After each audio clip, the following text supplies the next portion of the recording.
네, 오늘은 창세기 29장 10절부터 30절까지 말씀을 공부하겠습니다. 오늘 본문은 야곱이 외삼촌 라반을 만나고 한 달간 그의 일을 도와주게 되었는데, 라반이 그 일한 품삯을 어떻게 할지 묻자 야곱은 라반의 딸 라헬을 사랑해서 자기가 7년을 섬길 것이니까 라헬을 달라고 합니다.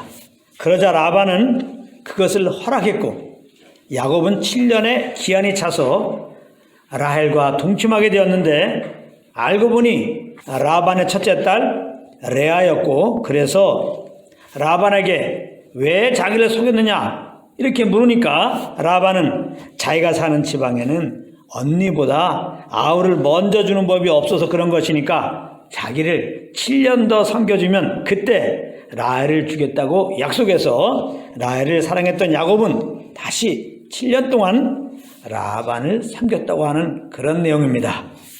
우리가 잘 알고 있는 내용인데 한번 성령님 의지하고 오늘 본문을 살펴보도록 하겠습니다. 9절에 보면 야곱이 목자들과 얘기하고 있는 동안에 라헬이 그의 아버지 라반의 양들과 함께 와서 10절에 보면 야곱이 외삼촌 라반의 양떼에게 물을 먹여줍니다. 한번 제가 읽어보겠습니다. 야곱이 그의 외삼촌 라반의 딸 라헬과 그의 외삼촌의 양을 보고 나아가 우물 아귀에서 돌을 옮기고 외삼촌 라반의 양떼에게 물을 먹이고, 이렇게 말씀하고 있습니다. 야곱이 이렇게 행동을 한 이유는 너무 반가운 나머지 그랬을 것입니다. 11절에 보면 라헬에게 입을 맞추고 소리내어 울기까지 했다고 말씀하고 있습니다.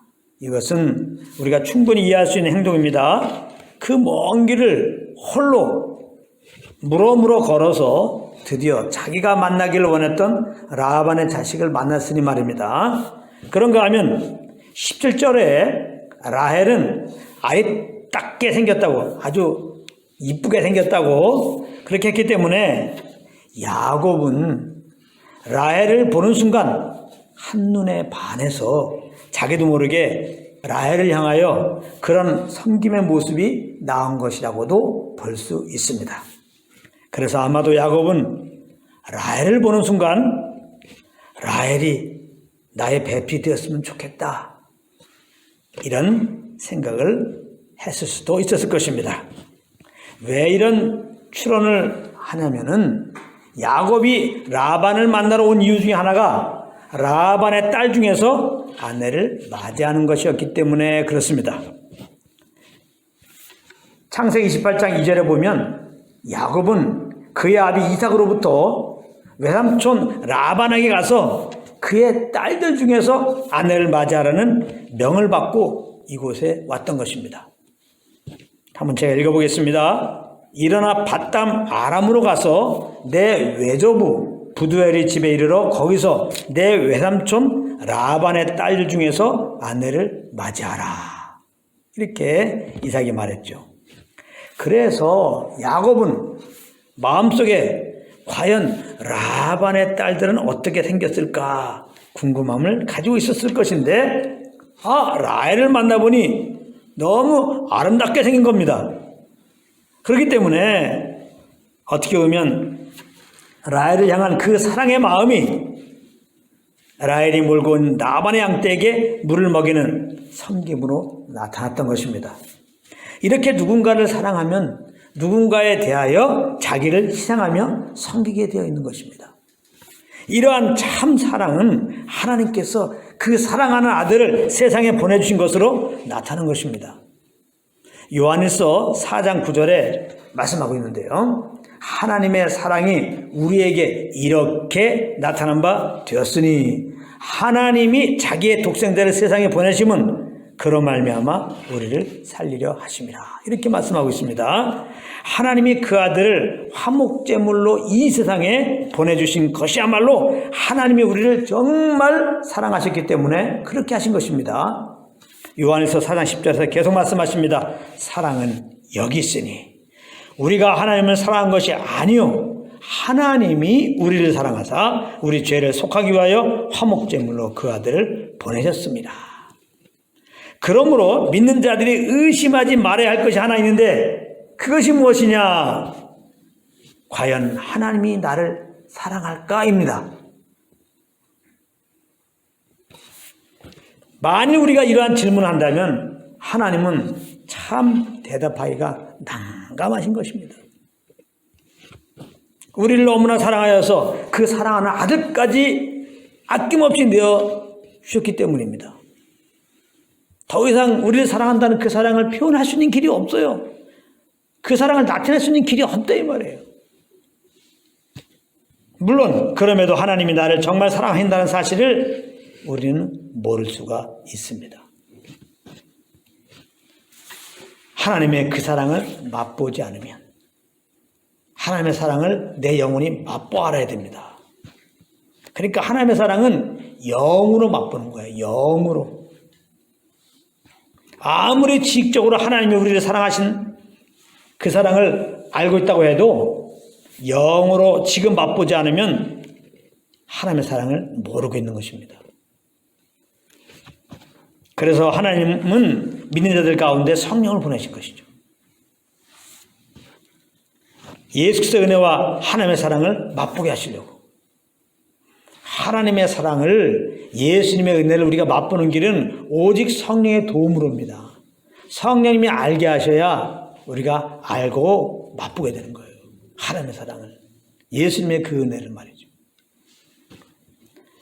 그렇기 때문에 우리는 하나님이 정말 나를 사랑할까 의심하면서 우리들 삶 가운데 그 진명을 바라보고 있을 것이 아니라 우리 안에서 그 사랑을 맛보게 하시는 알려주시는 성령님과 교통 가운데 있는 것이 정말 중요한 것입니다. 고린도후서 13장 13절에 이런 말씀이 있습니다. 주 예수 그리스도의 은혜와 하나님의 사랑과 성령의 교통하심이 너희 무리와 함께 있을지어다. 여기 보세요. 예수 그리스도의 은혜, 하나님의 사랑, 그것은 성령의 교통 가운데서 할 수 있다는 거예요. 그래서 늘 성령과 교통 속에서 예수 그리스도의 은혜와 하나님의 사랑을 더욱더 알기를 원한다. 이렇게 지금 사도 바울이 고린도 교회에 대하여 기도하고 있는 것이죠. 무시로 성령의 교통하신 가운데 있어야 늘 예수 그리스도의 은혜와 하나님의 사랑을 맛보게 되고, 그러할 때 우리 마음이 말할 수 없는 감사함으로 주님을 높이게 되니 그런 은혜가 항상 있기를 바랍니다.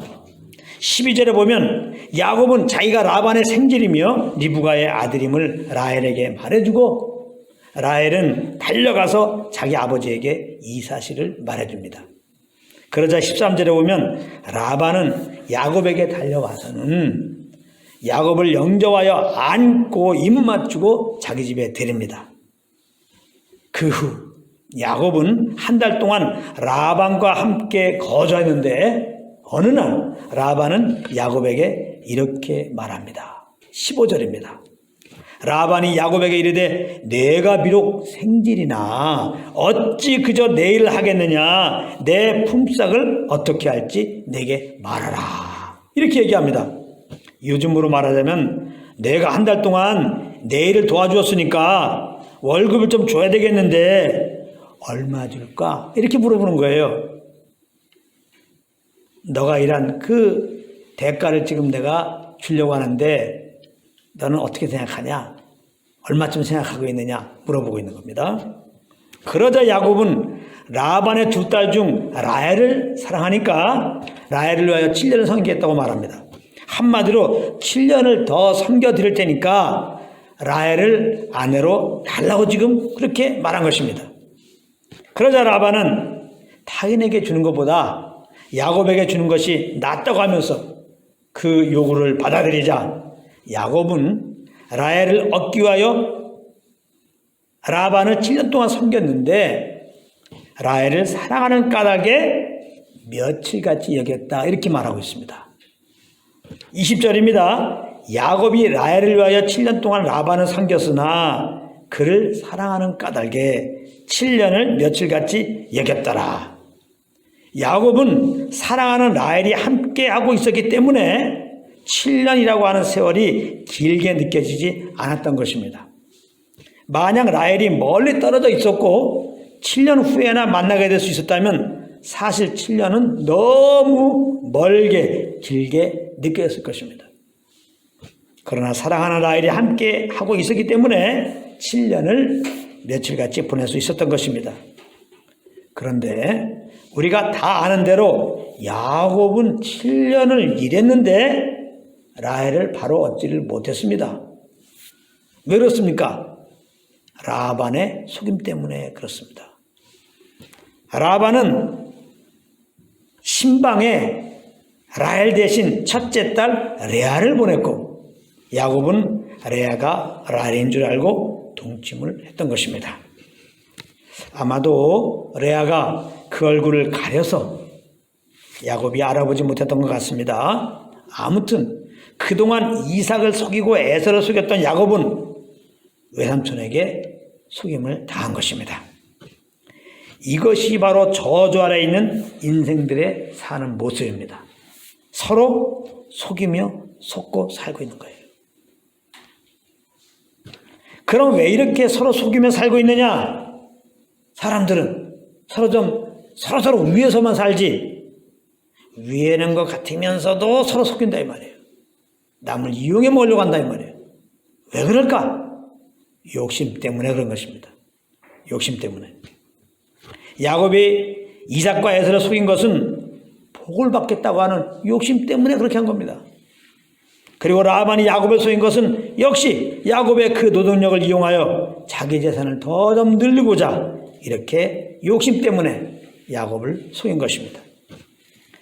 그렇다면 사람이 이 욕심에서 탈피하려면 어떻게 해야 될까요? 욕심 부리지 않기 운동합니까? 속이지 않는 운동합니까? 아닙니다. 이것은 사람의 노력으로는 안 되는 겁니다. 욕심이 없는 새 생명으로 다시 건너는 것밖에 없는 것입니다. 즉 예수 그리스도를 믿음으로 예수님의 그 의로운 생명으로 건너는 길밖에는 없는 것입니다. 갈라디아서 5장 24절입니다. 그리스도 예수의 사람들은 예수 믿는 사람들은 누구냐? 육체와 함께 그 정과 탐심을 십자가에 못 박았느니라. 할렐루야. 우리도 다 육심투성이었는데 하나님의 은혜로 복음을 듣고 예수님 나의 구주이심을 알고 내가 죄인 된 거 회개하고 그 예수님 구주로 영접했더니 죄 용서받고 예수님의 영생을 입고 우리가 겁났는데 겁나 우리들은 누구냐? 가만보니까 우리 옛사람이 욕심 따라 사는 옛사람이 정과 탐심 따라 사는 옛사람이 그리스도와 함께 십자가 못 박아 죽은 겁니다. 그리고 죄와 상관없는 의로운 예수님의 생명을 우리가 겁난 겁니다. 우리는 그리스도 안에서 이렇게 새로운 자가 된 겁니다. 할렐루야. 그러니까 예수 믿고 구원받는 것 외에는 우리가 욕심에서 자유할 수 있는 길이 없어요.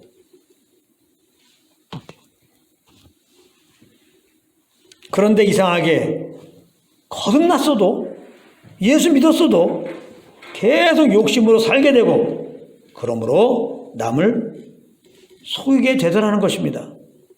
그렇죠. 분명히 우리가 새로운 자가 되었는데도 불구하고 이 새 사람으로 살지 못하는 것을 볼 수 있어요. 여전히 옛사람으로 살고 있는 것을 보게 됩니다. 그렇기 때문에 믿는 자들이 꼭 알아야 될 것은 믿음으로 욕심과 상관없는 의로운 생명으로 거듭난 자로서 그렇게 살아간다는 것은 이제 성령을 쫓아 행하는 것이라는 겁니다. 그러므로 모일 때마다 성령을 쫓아 살라고 하는 이 말씀이 얼마나 중요한지 몰라요. 예수 믿지 않는 자들은 예수를 믿어야 된다. 이 말이 제일 중요한 말이고 예수 믿고 구원받는 자들에게는 이제는 성령을 쫓아 행하라는 말이 가장 중요한 말입니다. 만약 그렇지 않으면 그것은 육체의 정욕을 따르게 되어 결국 자기 영광을 위하여 결정적인 순간에 원치 않게 남을 속이는 열매를 맺게 된다는 것입니다. 갈라디아서 5장 16절에 보면은 내가 이르노니 성령을 따라 행하라. 성령을 따라. 성령을 따르려면 내 욕심이 없어요. 내 계획이 없어야 돼요. 그리스도 안에서 내가 새롭게 된 자인 것을 알고 그렇게 인도하시는 성령님만 쫓아 살겠습니다. 그런 마음에 결단이 있어야 되는 거죠. 그래서 성령을 따라 살면 그때 비로소 육체의 욕심을 이루지 아니하리라. 드디어 옛사람을 벗어난 새 생명의 삶이 된다는 겁니다. 그러니까 성령을 쫓아가지 않으면 하나님과 아무 상관없는 삶이 되는 거예요. 하나님은 이 새 생명의 삶을 기뻐하시고 받으시는 거지 이 옛사람의 삶을 받는 게 아닙니다. 내 의로 사는 삶, 결국은 내 욕심 따라 사는 삶, 내 영광을 위해 사는 삶, 내 잔머리로 사는 삶, 이거는 하나님이 받지 않는 겁니다. 얼마든지 내 열심으로 내 의로 주님을 위한다고 할 수 있거든요.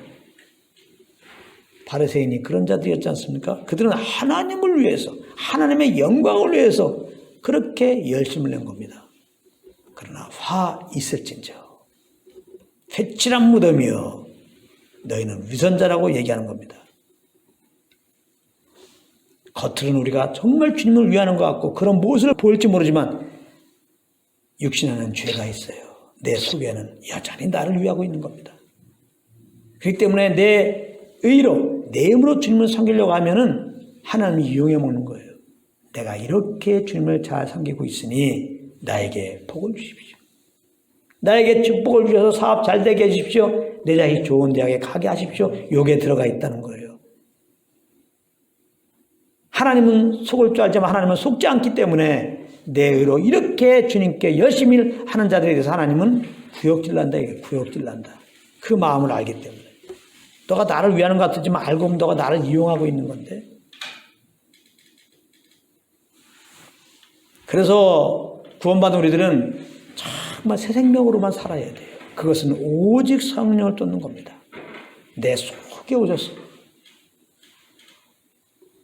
이렇게 나를 인도하신 대로 내가 따라갈 때만이 우리가 우리를 사랑한 주님의 사랑 안에서 감사함으로 아무 조건 없이 자원함으로 인색함 없이 정말 주님의 영광을 위해서 주님이 주신 소원함을 따라 무엇을 하게 되는 것이에요. 그래서 성령을 쫓아갈 때만이 하나님께서 받으시는 겁니다. 그러므로 항상 내 안에 성령님을 인정하고 이분의 인도함을 따르기 원합니다. 나를 이끌어 주십시오. 나의 삶을 주님께 딱 맡기고 그런 평강 와요. 평강 가운데서 주님이 주시는 만큼 생각하고 그렇게 말하고 그렇게 일하십시오.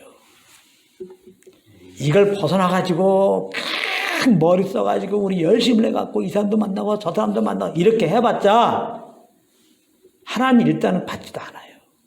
하나님이. 그리고 그렇게 해서 어떤 큰 일을 이루었어도 하나님도 안 받고 우리도 안 기뻐요. 그 다 욕심 따라 하는 거거든요. 내가 욕심으로 열심히 해서 이만큼 소유하면은 만족이 올 줄 알았지, 평강이 올 줄 알았지, 행복이 올 줄 알았지. 안 그래요. 절대 안 그렇습니다. 믿는 자들은 지난 야고보서 말씀 공부했죠. 속지 말아야 할 것이 있습니다. 이 세상에서 오는 그 어떤 것들은 우리에게 우리 심령에 평강과 행복을 주지 못해요.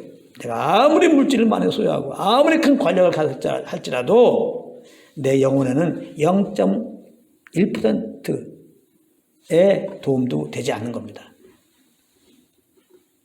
아무 상관없어요. 내 영혼에 정말 도움이 되고 살리게 하는 것은 하나님부터 내려온 거예요. 하나님부터 내려온 거예요. 그래서 예수 믿어야 구원받고 내 영혼이 드디어 하나님과 화목하게 돼서 평강과 행복감이 오는 겁니다. 그리고 우리 가운데 보내신 성령과 교통하며 그분의 인도함 받을 때 정말 이제 누리는 겁니다. 이 화평함을 누리는 거예요. 이 평강을 누리는 거예요. 이 행복감을 누리는 거예요. 이게 있어야 되는 겁니다. 그 평강과 행복감 가운데서 오는 소원함을 따라 이제 우리는 무엇을 하는 겁니다. 그것을 하나님이 받으시고 하나님은 그런 우리를 통하여 나타나셔서 주의 일들을 막 하나님을 행하실 것입니다. 꼭 성령님과 함께 하시길 바랍니다. 얼마나 좋아요. 얼마나 좋아요. 때로는 우리가 삶을 살기 어려울 때 애를 보면은 참 부러울 때 있죠. 애들은 걱정이 없잖아요. 조그만 아이들. 밥 걱정합니까? 옷 입을 걱정합니까? 누굴 만날까 걱정합니까? 뭘 해야 된다는 걱정이 있습니까? 그냥 어미 품에 안겨가지고 어미가 때 되면 알아서 밥 주면은 그냥 밥 먹으면 되고, 똥 마리면 알아서 똥 내면 알아서 다 쳐주시고, 이 어린애는 하는 게 아무것도 없어요. 그냥 엄마 품에 안기고 엄마 손에 붙잡혀서 그냥 이끄는 대로 그냥 다니면 되는 거예요. 얼마나 편합니까? 우리는 영원히 주님 앞에 서면 어린아이밖에 안 되는 겁니다. 우리가 할 수 있는 게 뭐 있습니까? 우리가 구원받았는데 우리가 할 수 있는 게 뭐가 있습니까? 우리가 주님을 기쁘게 드리는데 할 수 있는 게 뭐가 있어요? 아무것도 없어. 어린아이 아무것도 할 수 없는 어린아이예요.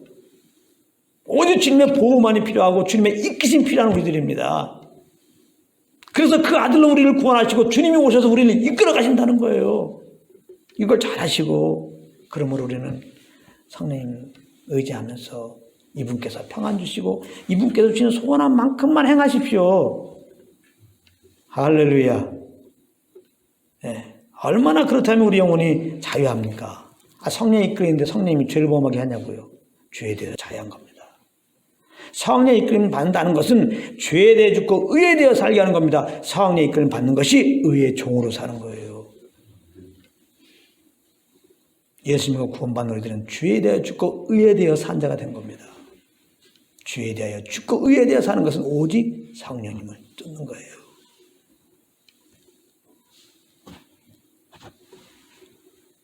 얼마나 감사해요. 우리가 어떻게 죄를 이길 수 있습니까? 우리가 어떻게 하나님의 의 가운데 거하는 삶을 사냐고요.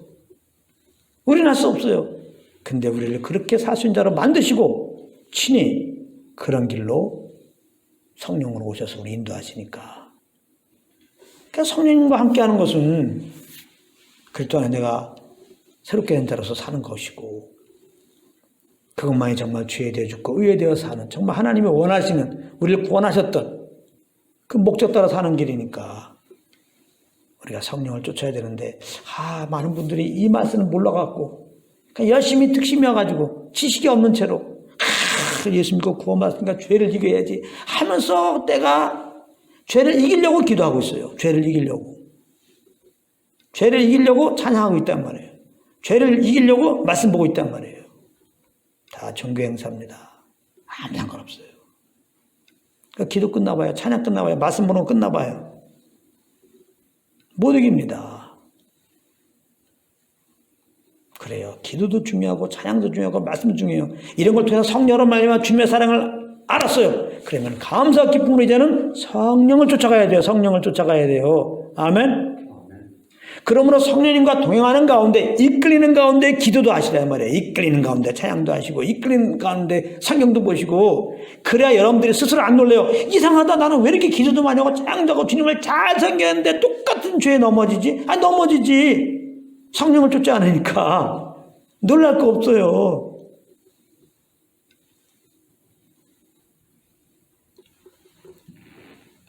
술 취한 것은 방탕한 것이 이제 성령 충만을 받으라 했잖아요. 이 성령 충만이라고 하는 것은 항상 성령 충만을 받으라는 의미입니다. 이게. 그러니까 이 성령 충만하는 말은 다시 말하면 뭐예요? 항상 성령 인도함 받으라는 거예요. 왜 술 취하는 것과 비교했을까? 성령 충만 받는 거를. 술 주정뱅이는 어떻게 살아요? 술 있어야 사는 겁니다. 술 주정뱅이는요. 술 주정뱅이는 술 없으면요. 술한 양입니다. 아무것도 못해요. 술 주정뱅이들 그래갖고 술 먹고 막 난동 부리는 사람 있잖아요. 술 먹지 않으면요. 놀래요. 술 먹으면 그냥 아무 데나 오줌 싸고 막 아무 데나 막 소리 지르고 막 그렇게 다니잖아요. 문제덩어리 다니잖아요. 술 안 먹은 사람은 조용합니다. 그렇게 조용할 수 없어요. 술만 먹으면 그러는 겁니다. 그러니까 술주정뱅이가 술주정뱅이로 살아가려면 술을 먹어야 돼. 그러니까 술주정뱅이는 맨날 술만 찾아. 그러니까 진짜 술주정뱅이는 뭐예요? 아주 술을 갖고 다녀 이렇게. 그게 정세인 거예요. 우리는 성령 주정뱅이입니다. 예수 믿고 구원받은 우리들은 성령 주정뱅이라고 성령의 사람이 된단 말이에요. 영에 속한 사람이 됐단 말이에요. 할렐루야. 영을 쫓아야 그 새로운 생명으로 산단 말이에요. 그러면 술주정뱅이가 주정뱅이로 살려면 맨날 술을 찾고 술병을 갖고 다니듯이 우리가 정말 성령 충만한 가운데 살려면 늘 성령님 의식하고 성령의 이끌림 받아야 되는 거예요. 아무리 하나님의 은혜로 구원받아서도 성령의 이끌림 받지 않으면요, 주님에서 아무것도 못해요. 성령 받아야 정말 담대히 복음도 전할 수 있고, 정말 감사한 물 기쁨 찬양해 드릴 수 있고, 정말 영혼들이 우리를 핍박해도 주님이 우리를 사랑한 그 사랑으로 그 허물을 덮을 수가 있는데요. 정말 하나님이 아름답게 그렇게 담대히 살아갈 수가 있는데, 성령의 이끌림 받지 않으면요, 안 돼요, 그게. 혹시 찬양해도 종교적으로 하고요, 기도해도 종교적으로 하고요, 전우랑 가도 형식으로 할 수밖에 없는 거고요, 남도 치우면서. 하나님 볼 때는, 아이고, 네가 사는 거냐, 죽어 있는 거냐, 사는 거냐, 그렇게 한다고.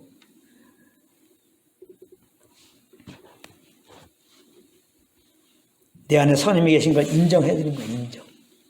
인정해주고 이분의 이끌림 받아야지. 이렇게 내 마음을 먹고 주님께 나를 드리고, 주님이 주시는 평안 가운데서 행하세요. 평안 가운데서만 행하시기 바랍니다. 평안 가운데서. 평안 가운데서. 꼭 부탁드립니다. 평안 가운데서. 예수 믿기 전에는 평안이 없어요. 평안을 얻을 길도 없고요, 예수 믿지 않은 상태에서는. 근데 예수 믿는 우리들은 평안한 자가 된 겁니다. 평안의 생명으로 겁났죠? 예수의 그 보혈로 죄의 담이 무너지고 하나님과 우리가 화평의 관계가 된 거 아니에요. 화목의 관계가 된 겁니다. 예수 믿으면 하나님 우리를 안으신 거예요. 어미 품에 안긴 아이 얼마나 화평합니까? 평안하고 좋습니까? 구원받은 우리는 기본이 좋은 상태예요. 평안한 상태라고. 아시겠어요? 여기서부터 출발해야 되는 거예요. 이 평안 안에 있지 않다는 것은 주님의 은혜를 지금 모르고 있는 거죠. 이 평안 안에 있는 것을 알게 하는 분도 성령님이시고, 이 평안 안에서 살게 하는 분도 성령님이에요. 성령 인도함 받지 않는다는 거죠. 그러니까 지금 평안한 자가 되었음에도 불구하고, 평안을 마땅히 누려야 하는 자가 되었는데도 불구하고 염려의심 가운데 있을 수가 있단 말이에요. 이거 얼마나 이거 안타까운 거예요. 주님께서는. 주님 볼 때 그냥 주님의 평안 가운데서 그렇게 평안을 누리며 너무나 평안을 주셔서 감사해가지고 어쩔 수 없어서 그냥 주님을 찬양하도록 예배하도록 이렇게 만들어 놨는데, 그 주신 평안을 못 누리고 육신을 쫓아 살다가 그냥 자기 한계에 빠져가지고 염려, 근심, 두려움 가운데 이렇게 있으면은 얼마나 하나님 마음이 아프냔 말이에요. 그래서 예수님 부활한 다음에 쟤들을 딱 만나보니까 다 두려움에 쩔어 있어. 그래서 예수님 뭐라고 그래요? 평안을 내가 너에게 주노라. 세상에 없는 평안이다. 그래서 숨을 내쉬며 성령을 받으라 그러잖아요. 그 말은 뭐예요? 이제는 성령을 쫓아 행하라, 그 말이죠. 그래야 내가 너에게 준 평안함을 누릴 수 있다, 그런 거 아니겠어요? 정말 오순절날 약속 따라 성령을 부어주셨어요. 이제 그들은 알았어요. 아무리 내가 열심히 있다 할지라도, 주님에서 살겠다 할지라도 성령님과 함께하지 않으면 주님의 평안을 누릴 수 없고 화평 가운데 주의 일을 섬기는 게 아니구나. 우리의 열심이라는 거, 주님을 위한다는 거 다 내 욕심이었구나. 만약에 내 열심히 주님을 섬긴다고 하는데 그 일이 나에게 손해가 되는 것 같으면, 내 목숨이 위협을 느끼게 되면 언제든지 예수님을 부인하는구나. 지금 내가 주님을 위한다고 하지만은 그 주님을 부인할 수도 있구나. 제 아들은 실수를 통해서, 실패를 통해서 철저히 깨닫고 있는 터에 예수님의 그 말씀을 기억하였다가 간절히 성령을 구하고 성령이 맺을 때 그들은 세상에 경험할 수 없었던 그 평강을 딱 맛보면서 이 평강 안에 살리라. 이것은 성령을 쫓는 것이구나. 그래서 그 다음에 성령을 쫓아서 산 거예요. 베드로도 그렇고 제자들이. 꼭 성령과 함께 해야 됩니다. 정말이에요. 그렇지 않으면은 우리의 신앙생활은 종교입니다. 종교예요. 다른 종교 생활하는 사람과 다를 게 아무것도 없어요. 그 속에는 정말 영원한 평강, 행복감도 없는데 겉으로 거룩한 척하는 거예요. 겉으로 기쁜 척하는 거예요. 겉으로 자기는 의로운 척하는 거예요. 이게 얼마나 괴로운 거예요. 종교인들이 가장 불쌍한 거예요. 종교인들이. 속은 그렇지 않은데 아주 평안한 것처럼. 네. 자기 속에는 그냥 더러운 마음이 아직 가득한데 거룩한 것처럼. 어떤 종교의 사역자들은요, 그 법으로 결혼하는 걸 금지시켰어. 그거 진리입니까? 결혼을 금하는 게 거룩이라고 말하는 게 이게 진리냐고요. 근데 진정한 거룩된 주님을 모르고 그 주님과 함께하는 게 거룩인지를 모르니까 그런 법을 만들어놔. 그래서 그 종교의 사역자들은 결혼도 안 해. 남들이 볼 때는 결혼도 안 하고 정말 거룩한 삶을 살고 청빈한 삶을 살구나 이렇게 오해를 해. 그들 마음은 자기가 결혼 안 한다고 그 마음이 깨끗하냐고. 덧치면 맞지 더러운 게 더 많이 올라오죠. 그래서 뒤에서 더 나쁜 일 많이 하죠.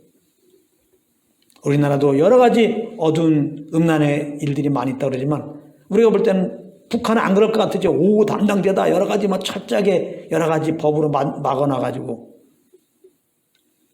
북한에 살던 사람이 오는데요. 거기는 더 많다는 거예요. 음란한 힘이. 사람이 어떤 규율로 사랑을 바꾸게 하는 게 아닙니다. 우리 어떤 규율로 사랑을 바꾸게 하면 할수록 그 속에는 반대급부로 더 그 법을 어기고 살고자 하는 죄성이 올라와가지고 사람이 더 망하게 되는 겁니다. 종교생활은 사람을 망하게 하는 거예요. 믿는 우리일지라도 성령의 이끌림 받지 않으면요, 우리 영혼이 망쳐요.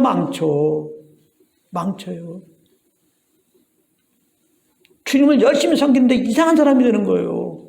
영적인 교만이 제일 무서운 겁니다. 정말 무서운 사람의 영적인 교만은요. 자기가 하나님이 되는 거잖아요. 자기가 하나님같이 지금 행사하고 남을 함부로 판단하고 있는데도 그걸 몰라. 이거 얼마나 무서운 얘기예요. 그리고 하나님 자리에서 자기가 영감받고 있고.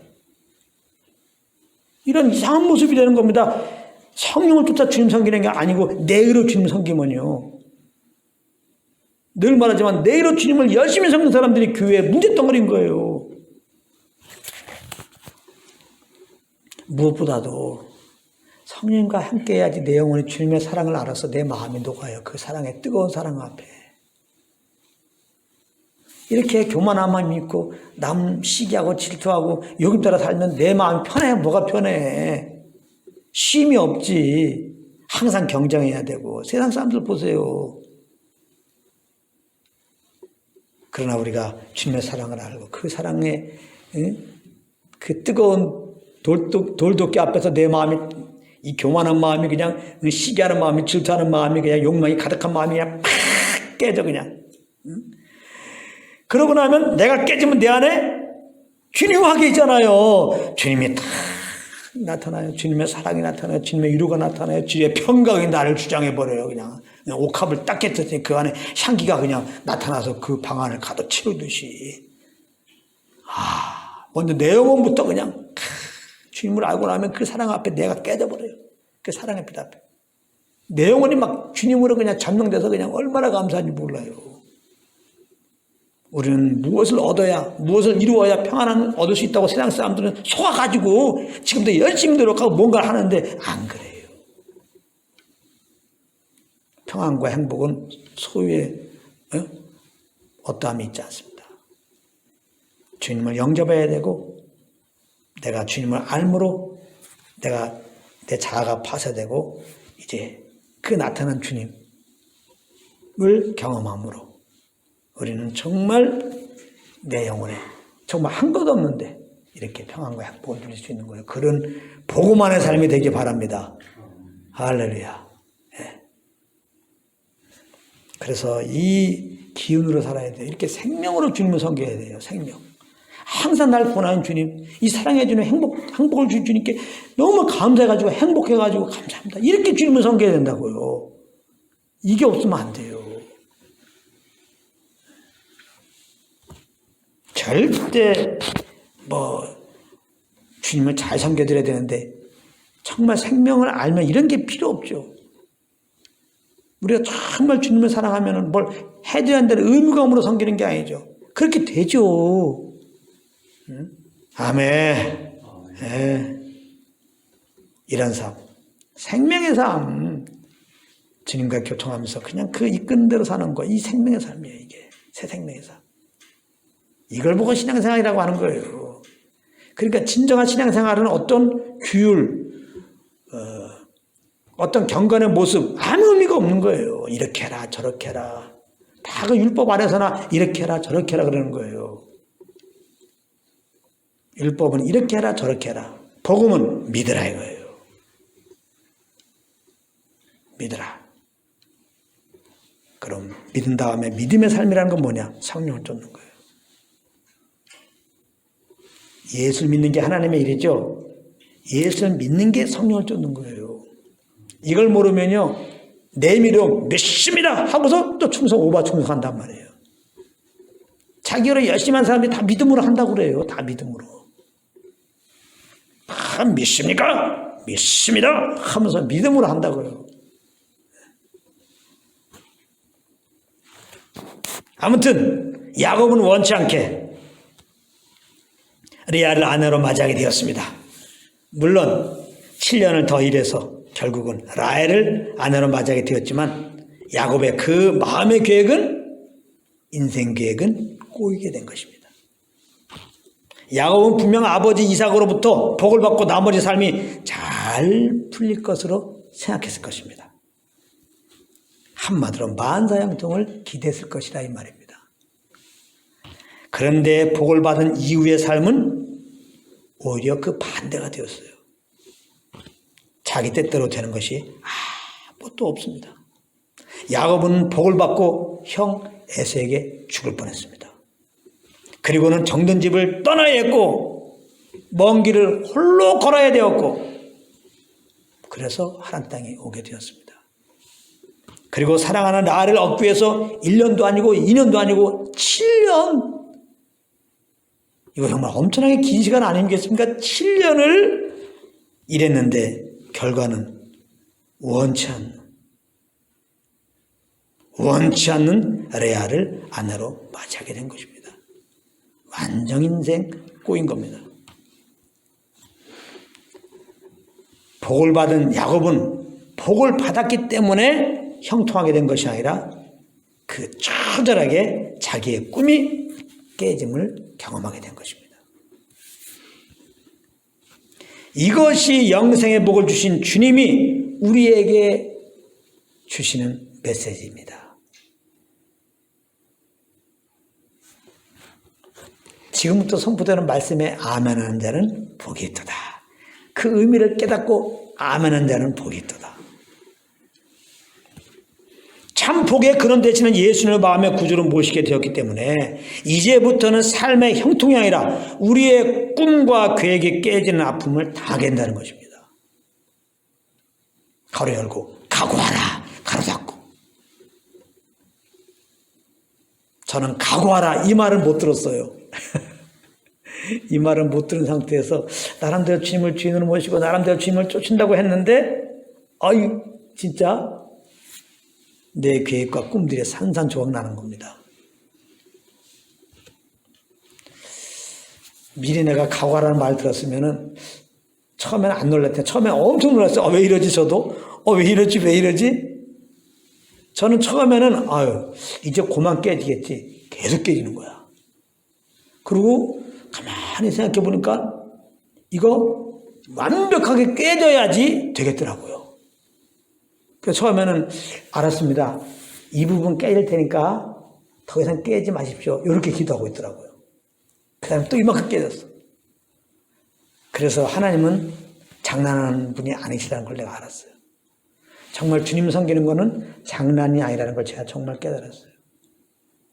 저는 장난하고 있더라고요. 이거 엄청난 헌신이에요. 그래도 사람들 앞에서는. 또 뭐가 깨지면 주님께서 네 알았습니다. 깨지겠습니다. 그러나 이거는 깨지 마십시오. 이거는 깨지 마십시오. 그 말을 이렇게 표현하는 거죠. 나를 도와주세요. 한 번만 더 기회 주세요. 이러고 앉아있죠. 난 알죠. 이걸 왜 깨뜨렸는지. 그렇다면 이것도 깨져야 돼. 그래서 이거를 그래서 안 깨려고 발버둥 치는데 하나님 한번 손대시니까요. 이것도 깨더라고요. 이렇게 계속 하나둘 깨지다 보니까 가만히 생각해 보니까 어느 날 알겠는 거예요. 아, 다 깨져야 되는 거구나. 그걸 제가 깨닫는 순간에 그냥 다 깨지십시오. 그냥 깨지십시오. 어차피 기도해도 안 되는 거 다 깨지십시오. 그냥. 다시 말하면 내 걸 다 포기하는 겁니다. 내가 내 삶의 주인 되어 사는 사람 다 포기하는 겁니다. 없습니다. 그냥 주님이 가라 그러면 가고 오라면 오고 주님이 생각하라면 생각하고 그냥 그렇게 했습니다. 그냥 두 손 두 발 다 떠는 거예요. 이제는 햇빛이 나든 이제는 먹구름이 끼든 바람이 불든 눈이 오든 이제 그런 거는 상관하지 않겠습니다. 내가 부자가 되든 가난하게 되든 내가 병이 생겼든 건강하든 상관하지 않겠습니다. 다 그냥 박살내 주십시오. 그냥 주님 앞에 있는 겁니다. 바로 이렇게 나에 대해서 완전히 폐쇄되고 정말 주님만 구하며 그분의 인도함만 따르는 예배대로 되게 하기 위해서 하나님은 복을 주시고 구원하시고 우리에게 이렇게 내 꿈 계획이 파쇄되는 그런 상황으로 인도하신다는 겁니다. 내 꿈이 깨져야 내가 정말 애중지했던 그것이 망해야 그것이 없어져야 그 기대감이 깨져야 우리는 나는 본래 복받을 자격이 없다는 것을 알게 됩니다. 삶의 형통이 오면요 어떻게 사람이 교만하게 되냐면요 나는 원래 복받을 자격이 있어 이렇게 나옵니다. 난 그래도 기도를 많이 하잖아. 난 그래도 똑똑하잖아. 난 그래도 선행을 많이 베풀었잖아. 그러니까 하나님 복 주셨다고 생각하고 있단 말이에요. 다른 복은 뭡니까? 복받을 짓을 하자는 거 아니에요 지금. 율법을 잘 지키자는 거 아니에요. 그걸 보시고 하나님 복 준다는 거 아니에요. 엄청난 착각이죠. 그래서 하나님은 정말 복 주신 자들, 정말 구원한 자들, 정말 자녀로 삼은 자들은 우리의 계획, 꿈이 완전히 박살나도록 인도하십니다. 거기서 우리는 내 수준은 나는 복받을 자가 아니라 죄덩어리야 죄덩어리. 나는 죄덩어리에 불과한 자다. 근데 이런 죄덩어리에 불과한 나를 하나님이 그 아들 통하여 나를 구원하신 거구나. 내가 처절하게 깨지면서 내 실존을 바라보면서 이런 나를 구원하신 하나님의 그 마음, 그 사랑을 우리가 알게 되는 거예요. 그래서 이렇게 내가 처절하게 부서져야 지금까지 주님께서 나의 삶을 지켜주셨고 내 삶을 인도했음을 인정하고 이제는 나를 신뢰하지 않고 하나님을 신뢰하며 살 수 있게 되는 것입니다. 이런 일이 없으면 다 내가 잘해서 요만큼 온 거라고 생각해요. 내가 잘해서.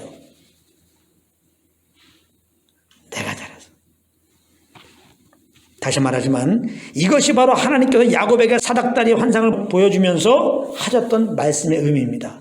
제가 3번에 걸쳐서 계속 말씀했는데 아마 오늘 전할 때 이 말씀이 완전히 생명이 되기 바랍니다. 아직 못 깨달으신 분들은.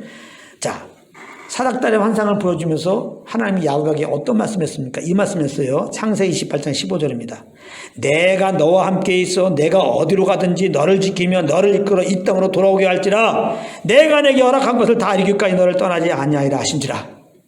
이 말씀을 인본주의로 말씀을 이걸 보면 하나님이 야곱을 택하시고 복 주셔서 야곱을 돕는 거야. 하나님이 야곱을 도와주는 하나님으로 생각합니다. 여러분 하나님 택한 야곱을 하나님이 도와주셨습니다. 약속 아래에 있는 야곱을 도와준 것처럼 하나님 우리를 도와주십니다. 우리는 하나님의 자녀 아닙니까? 하나님이 우리를 도와주십니다. 이렇게 이 말씀을 보고 끝. 기쁘다 그런단 말이에요. 이건 그 말씀이 아닙니다. 하나님이 우리를 도와준 게 아니에요. 하나님이 욕심 따라 사는 야곱을 도와주면 욕심 따라 계속 살라는 말이 되잖아요. 잘 생각해 보세요. 여러분들 이렇게 많이 내가 아직 자아가 파되지 않는데 그런 여러분들 하나님이 도와줘갖고 무엇을 해도 도와주면은 여러분들은 계속해서 그 남아있는 자아로 살 거 아닙니까? 그래서 성경은 인본주의적으로 보면 안 되는 거예요. 이 말씀은 그 말씀이 아닙니다. 이 말씀은 욕심 가득한 야곱을 하나님이 그래도 도와준다는 의미가 아니라 그런 야곱을 단련하셔갖고 완전히 깨부셔가지고 이제부터는 야곱이 하나님의 뜻을 위해 사는 자로 오직 하나님만 신뢰하며 사는 자로 하나님만 따르는 자로 만들어 사용하시겠다고 하는 말씀인 것입니다. 이 말씀에 영의 눈이 확 열리기 바랍니다. 할렐루야. 이거 부담이 없잖아요. 그래요. 나는 욕심투성이에요. 근데 하나님이 토기장이신 하나님이 이렇게 문제 많은 이 진흙덩이를 계속 이제 주님 원하는 진흙으로 빚어간다는 거예요. 진흙 입장에서는 얼마나 토기장이 마음에 들 때까지 만들어진 과정이 얼마나 괴롭습니까? 돌림대에다 올려놓죠. 돌림대 돌리면 어질어질하죠. 그냥 그다음에 막 꼭 찌르고 막 긁고 그냥 막 모양 파고 그래갖고 이제 나를 다 단련하셨나 보다 했더니 어디에 넣어요? 가마에 넣는단 말이에요. 가마에. 막 3개월 4개월을 막 무지하게 막 불 때웁니다. 그래도요 그 많은 가마를 보고서 마음에 안 들잖아요. 그 얼마나 애지중지하는가. 사정없이 깨트리더라고요. 토기장이. 하나님은 점도 흠도 없는 정말 주님의 거룩한 형상으로 우리를 본받게 하기 위해서 우리를 딱 구원하신 다음에 그 길로 우리를 인도해 가시는 거예요. 할렐루야. 하나님이 만들어 가시는 거예요. 진에게 어떻게 고려 청자가 될 수 있어요? 토기장이가 그렇게 하는 거예요. 그러니까 우리 편에서는 사실은 어떤 상황에 대해서 주님의 주권을 인정하고 이렇게 주님이 나를 구원하시고 주님이 뜻하신 대로 틀림없이 인도한다는 사실을 인정하고서 내가 썼을 때 가만히 모든 걸 주님께 맡기고 있다가 주님이 주신 평안 가운데 그렇게 행하는 연습을 하면 되는 거예요. 우리는요. 그렇게 하는 것이 인내를 온전히 이루라는 의미라고 그랬죠. 야고보서 1장에. 믿음의 시련 하나님이 주시는데 인내를 온전히 이루게 합니다. 그것은 뭐냐? 온전하고 구비하여 부족한 자로 우리를 만들기 위한 것이다. 다 같은 의미예요. 이것을 안다면 이제 우리에게는 내 꿈이 깨진 거 상관없죠. 내 야망이 깨진 거 상관없죠. 내가 할 수 없는 일을 만났어. 오히려 감사죠. 야곱은 하나님께 복을 받았기 때문에 그 삶이 꼬인 거 아닙니까?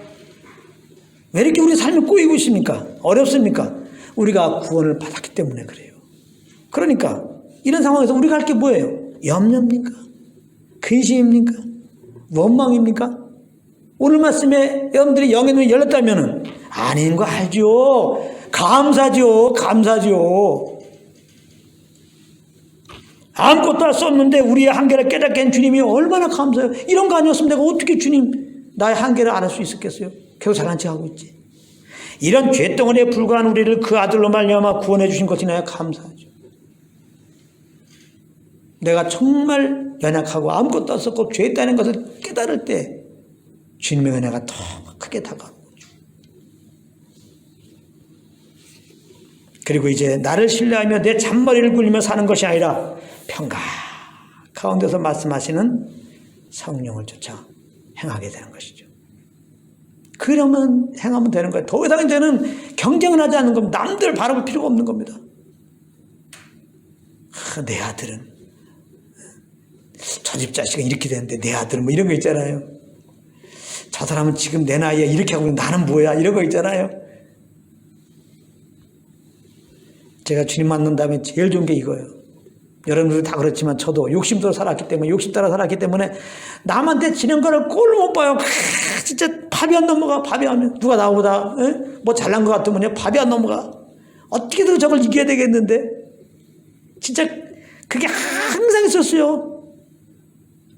그러면 내 앞에 뛰는 놈에 나는 놈이 있다고. 항상 잘난 사람들이 나타나잖아요. 이 잘남 없어, 이 잘난 자 이기면 이 잘남이 나타나고, 이 잘난 사람 이기면 저 잘난 자가 나타나니까 이게 쉼이 없어요. 쉼이 없어. 참 마음에 참 경쟁하며 사는 게 얼마나 괴로운지 몰라요. 마음에 참 누구한테 말할 수도 없고. 근데 어느 날 보니까 이게 주님 만나고 주님이 나의 삶의 기준이 되어가지고 목표가 돼가지고 이렇게 나의 영원한 구원 베푸는 주님, 그러니까 이분만 따라서 그냥 이렇게 뭐 하는 대로 살아가니까 가만히 보니까 너무 편한 거예요. 이 평안한 게 여러 가지가 있는데 이렇게 경쟁하며 살지 않으니까 평안해요. 그 사람들 중에 그런 사람 있잖아요. 자기가 뭐 철학 있고 자기는 남의 눈치 안 보고 자기는 원하는 대로 산다. 난 독불장군이다. 독불장군이 어디 있습니까? 사람은 환경에 지배를 받게 되어 있어요. 아무리 그래도요. 여행받게 되어 있습니다. 그래서 내가 가진 기준 따라서 정말 동교태라고 할지라도 그렇게 똑바로 살아가리라 마음을 정하면 정할수록 그 삶은 너무나 괴로운 겁니다. 왜? 그렇게 못 사니까. 그렇게 살려가는 마음이 강할수록 그렇게 못 살 때 스스로 너무 비참하게 느끼는데 그런 사람 중에 하나가 바로 저였어요. 누구보다 정말 평안을 추구하고 정말 똑바로 살려고 마음을 정말 먹은 저였는데 뭘 그래. 맨날 인생 쓰고 앉아있고 마음으로 사람들 평가하고 앉아있고 스스로가 얼마나 괴로운지 모르는데 주님 만나고 나니까 복음을 알고 나니까 다 해결됐습니다. 노력한 게 아니라 일단은 이런 죄덩어리를 구원하신 주님께 감사하면서 이분을 이렇게 따라가다 보니까 이게 좋으니까 이 안에 거하다 보니까 항상 주님의 마음으로 이렇게 세상을 바라보게 되고 또 해석을 하게 되고 하니까 오히려 옛날 같으면 열받은 상황이 오히려 더 감사하게 되는 거죠.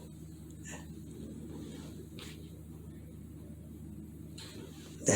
근데 뭐 저도 그렇고 주님 나라 갈 때까지 우리는 깨지다가 벌 다 보는 거. 하나님 계속 깨부수거든요. 깨부수다가 깨지다가 깨지다가 가는 겁니다. 다시 말하면 우리가 안 깨질 부분이 뭐냐. 어떤 부분만 되면 마음의 평강을 잃어. 성령을 쫓아서 생각하고 말하지 못한다 이 말이에요. 어떤 부분에 가면. 그런 게 있잖아요. 그게 우리가 하지 않게 돼서 그래요. 조금만 기다리세요. 하나님이 거기서 나를 내려놓도록 반드시 인도하십니다. 그것 때문에. 놀라지 마세요. 그때 정말 주님을 따라가려는 사람은 알아요. 내가 이거 깨져야 하는데 나도 알죠. 근데 안 깨져. 하나님도 아세요. 때가 돼서 하나님이 탁 깨지게 하는 상황이 딱 때문에 알아요. 그래서 군소리하지 않고 잠잠히 있으면서 그런 깨짐 속에서 열받는 게 아니라 주님이 주신 평강을 유지하고서 이제는 그 평강 가운데 이제 우리가 말하고 행하게 됩니다. 그렇게 돼요. 그러니까 여러분들 주님이 우리를 깨신다. 이거 기쁨의 말씀이죠. 그렇죠. 믿는 자들은 고난을 받는다. 경건하게 살고자 하는 핍박을 겸하여 받는다. 이런 말씀이 이것도 생명의 말씀이에요. 이렇게 정말 이런 걸 통한 주님의 그 의미를 알면요. 왜 허락하시는지 의미를 알면요. 근데 이제 이런 걸 모르면요. 아예 안 들어오죠. 뭐 광야, 핍박, 고난이 안 들어오죠.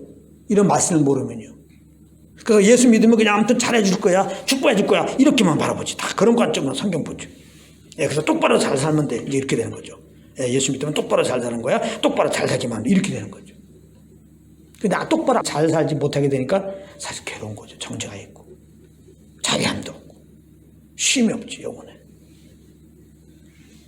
그냥 있는 모습 그대로 주님께 나가는 거예요. 그리고 정말 성경을 보세요. 성경 이렇게 말씀해서 내가 이렇게 살아야 되지. 이렇게 안 되죠. 성경을 보게 되면 그래 나는 죄덩어리 이렇게 되지. 야곱을 봐도 야곱 이거 이러니까 이렇게 맨날 속이지. 어떻게 속이고 살아. 똑바로 살아야지. 그러니까 또 속잖아. 이렇게 안 하죠. 야곱을 딱 보면 나네. 어떻게 보면 나보다 좀 더 낫는 더 큰 걸 속이고 있는데 더 은큼한데 이렇게 돼야 정상인 거예요. 그리고 인정해. 나는 원래 속인 자입니다.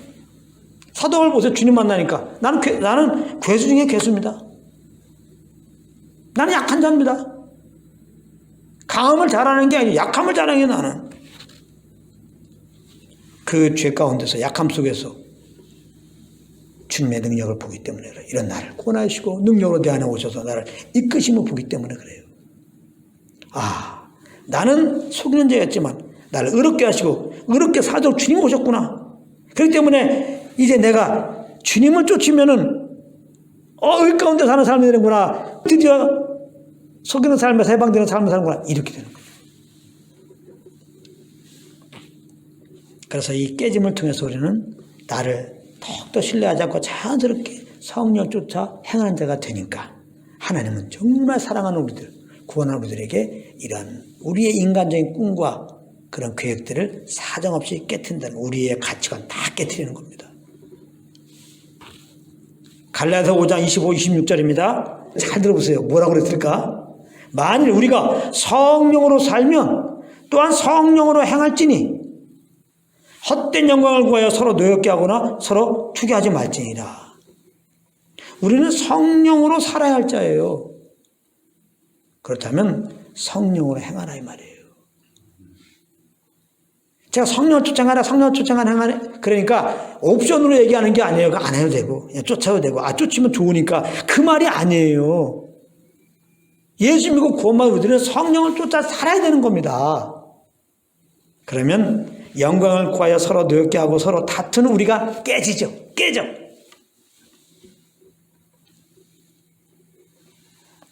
그래서 정말 주님의 생명으로 예수님 이 땅에서 사신 것 같은 그런 삶의 모습이 이렇게 나타나는 거죠. 그러니까 늘 그리스도 내가 누구인지를 알고 늘 성령 교통 속에서 그 누구로 사시기 바랍니다. 그 예수님의 생명으로 이렇게 사시길 바랍니다. 그 생명으로 사는 자가 되기 위해서 우리를 구원하셨고 성령으로 지금 인도하시고 그렇게 살지 않는 나 계속 깨트리기 때문에 이렇게 주님 섬기는 게 내가 파쇄되는 아픔들이 있다는 사실을 꼭 기억하십시오. 이것은 죽을 때까지입니다. 죽을 때까지. 죽을 때까지. 계속 내가 부인되는 겁니다. 그러나 자꾸 내가 깨지다 보면 이 깨진 다음에 오는 그 맛을 알기 때문에 또 쉽게 깨져요. 처음에 깰 때가 제일 어려워요. 그래서 처음에 이걸 잘 모르고 막 예수 믿으면 무조건 형통이다 이걸 아는 상태에서 막 어려움 당하면요. 세상이 놀아치워 막 세상이 노래요. 정말. 망할 것 같아요. 근데 이제 몇 번 경험하다 보면 어떻게 보면 처음보다 더 큰 어려움일지라도 환난 중에서 즐거워하느니라. 믿음의 선진들과 같은 그런 고백이 나오는 거죠. 오늘 주의 마음을 알고 이제 이 게임 속에서 주님을 쫓아감으로 게임 속에서도 사는 비결을 알므로 말미암아 지금보다 더 큰 게임 속에서도 더 큰 영광을 주님께 돌리며 사는 여러분들 되시기를 예수님으로 축복합니다.